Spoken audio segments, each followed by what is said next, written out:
Guys আমরা দুইজন এখন ঘুরতে বের হব। চলো, আসো। গাইস আমাকে বললো কি তুমি বোরিং হচ্ছ, চলো তোমাকে নিয়ে একটু হেঁটে আসি। সে কত দূরে আগে আগে যাচ্ছে আর আমাকে পিছনে ফেলাইয়া তারপর চলে যাচ্ছে। এটাকে বলে একসাথে হাঁটা বলে। এখন আমার দৌড়ে গিয়ে তাকে ধরতে হবে।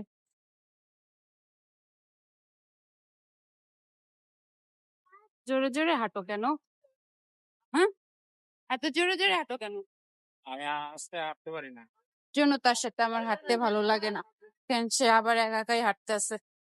একদম কষ্ট হয়ে গেছে বাবা। তুমি যে আমাকে হাঁটার কথা বলে বাজার থেকে নিয়ে আসলা, এরকম 2 নম্বরই কেন করলা? বল। কাকা বাজার করতে ভালো লাগে না, তাই তোমাকে সাথে নিয়ে আসছি। এরকম 2 নম্বরই আমার সাথে করলো আজকে। সারা জীবন মনে রাখবো। দেখেন গাইস, হাতে এই যে বাজার, বাসায় এখন ঢুকতেছি।